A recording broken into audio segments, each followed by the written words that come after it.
there. If you're currently in a corporate role like sales, customer success, or even management consulting, and you're looking to break into product marketing, you've come to the right place. As someone who's successfully made the transition from tech sales into product marketing and gone on to do launches that generated $1.8 million and a little over $200,000, I can tell you that it is possible to break into product marketing even without an MBA. So check out this webinar I did a couple weeks ago to learn my quick tips on how to break into product marketing. Alrighty, so thanks again for attending today's webinar, all about breaking into product marketing in a competitive landscape. Okay, so just a short agenda of what we'll cover in today's webinar. I want to start with a quick, and I mean truly quick, intro about me and my experience. And then I also want to talk about some of the projects that I have personally done focused on being the voice of the customer. And then I'll talk to you about our proactive projects that I've done as well. And I want to cover how to tell your story in the most impactful way. I want to leave you with some pro tips as well. Okay, so a little bit about me. I won't bore you with too many details here, but I think it's important to give you some understanding of who I am and kind of a little bit more about my background. So my name is Natalie. I have 6 years of direct product marketing experience, and I even led up product marketing at an enterprise software company. And I want to emphasize that I got into product marketing and I also got into a role like that without an MBA. And I don't want to say that to toot my own horn. That's not the reason I'm talking about that today. I just want to explain that because I know many of you have probably contemplated getting an MBA and have felt like even entry-level roles require it,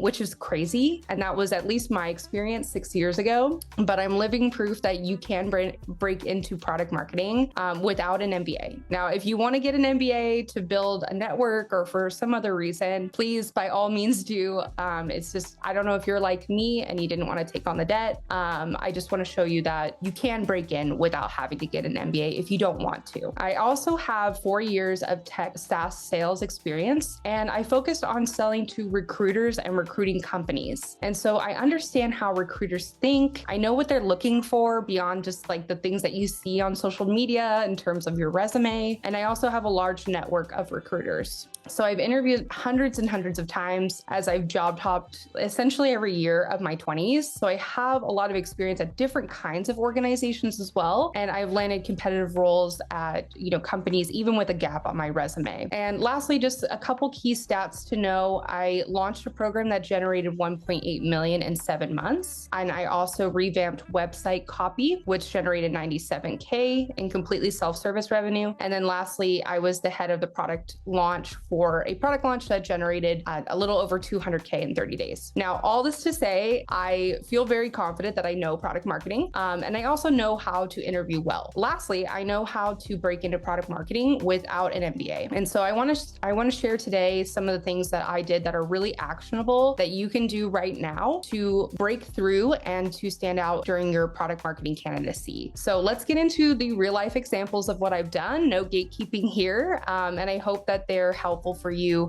on your upcoming interviews. Okay, so the first area I want to cover today is focused on being the voice of the customer. So I believe that product marketing is the voice of the customer echoed throughout the organization. This is actually the exact answer that I gave on a recent interview for my current role when I was asked what product marketing is. Not to toot my own horn, but I love this answer because it touches on one of the core aspects of product marketing, and that is that product marketing is truly the person or the department that knows the buyer the best. And so regardless of what you hear or what you might see in your organization, it's not sales, it's not even the executives, it's product marketers that know the full scope of the buyer in the market.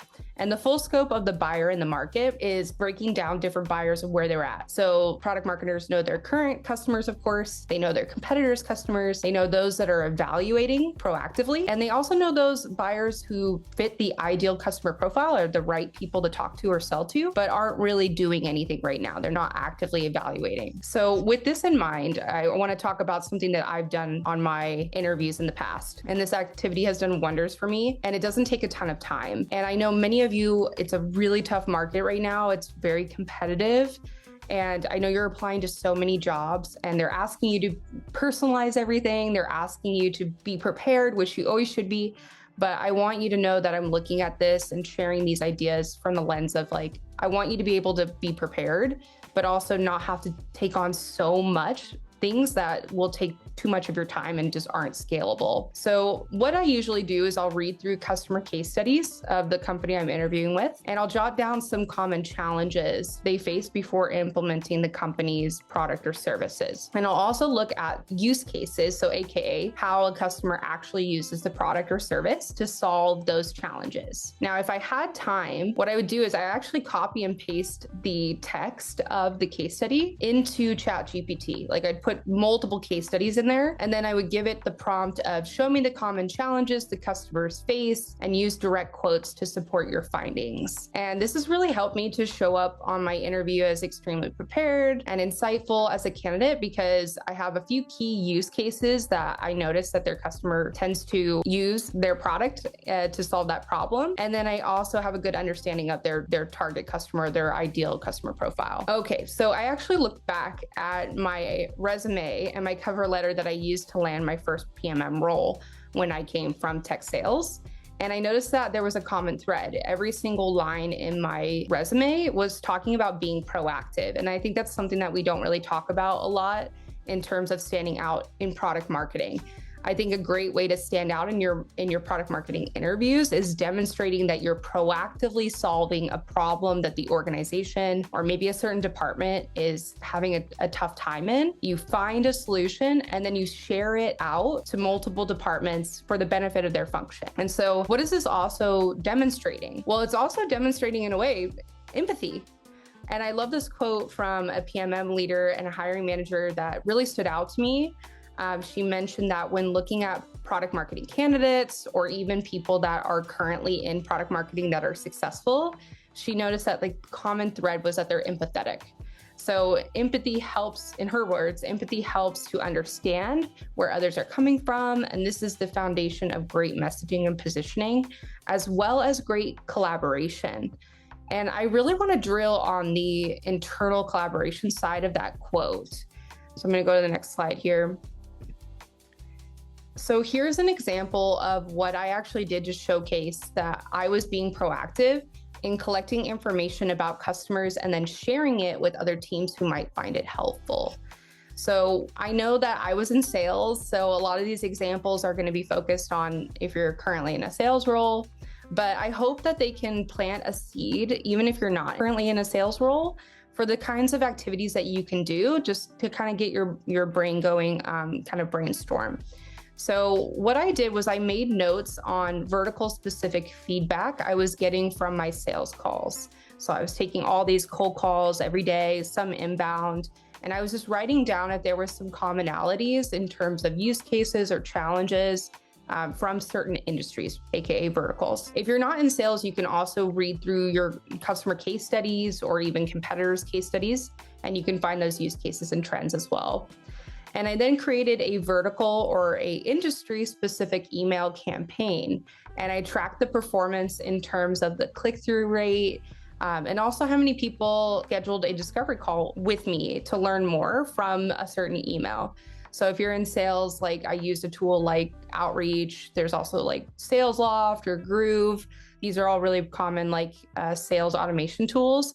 And they have those kind of metrics and analytics that you can look at when you're doing your outreach. So what I did was I shared my findings with the marketing team to help with their campaigns. So I told them, hey, my opening email that I did in my email cadence, I actually noticed that I wrote out other customers that we had that were in that industry. So if I was reaching out to someone in finance and banking, I had an opening email that listed out, hey, we're working with Wells Fargo, we're working with Chase, yada, yada.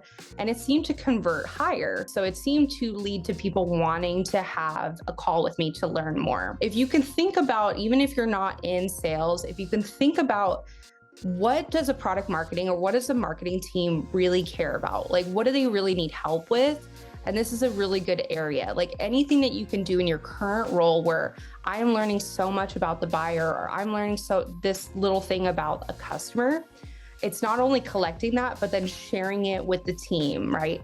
So being proactive and sharing those insights, because that is really helpful. And believe me, it will go a long way if you're currently employed and you're trying to make a transition.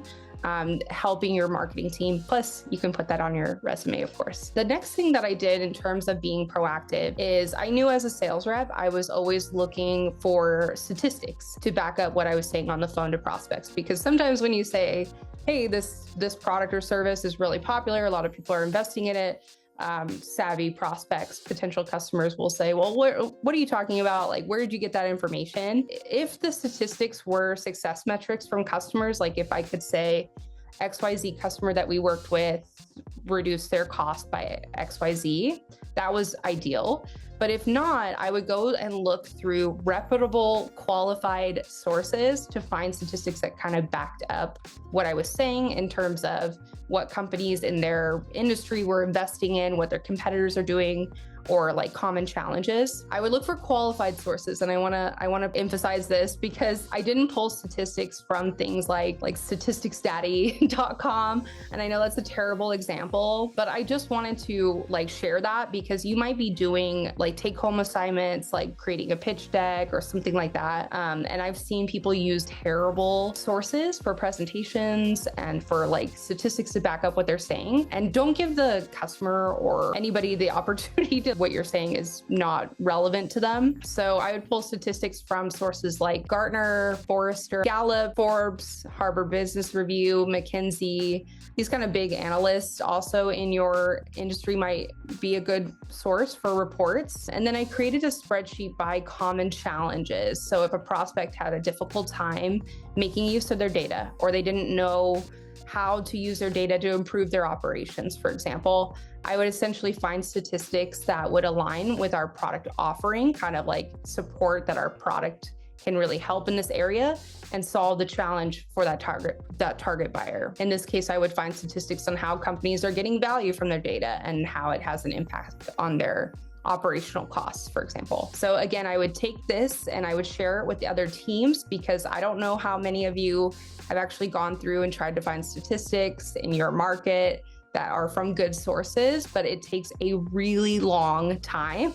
It's really hard. And so sharing this information with other sales reps, if you're in sales, and especially with marketers, will go a long way because they're constantly looking, at least I know I am in product marketing, constantly looking for statistics to help back up my content if it's a blog post or if I want to put something in an ebook, for example. And another proactive activity that you can do that I did to gain exposure to key like product marketing competencies is offering my help to test their messaging. So again, I'm talking a lot about like customer facing teams. Like you could do this in sales, you could do this in a CSM role, for example, but many of the product marketers and even the demand gen marketers wanted to run targeted campaigns with specific messaging. So I was proactive in joining their meetings and offering my help to reach out to leads for them and let them know how the calls were going. So I'd work with them to create a call script and I'd execute my outbound calls and then give them feedback on what was resonating, what needed tweaking.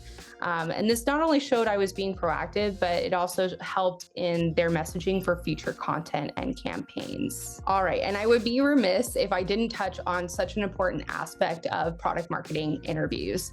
And that is the fact that the interview is the prime place to demonstrate and prove to the hiring manager that you are a master storyteller. And I learned this from an old colleague of mine who's now a VP at Salesforce for product marketing. And really what we talked about, this was years ago, but what we talked about is like anybody can write that they're a master storyteller on their LinkedIn or even on their resume, but the interview is really where you show that you have the chops. How you show this on an interview is really through how you share your story and your unique experience that makes you, out of everybody, the right candidate for the role. Let me kind of demonstrate a little bit what I mean here. When the hiring manager asks you to walk them through your resume, here is an example of a not so great way to do that. And don't fret or be discouraged if this has been your go-to kind of response and kind of format.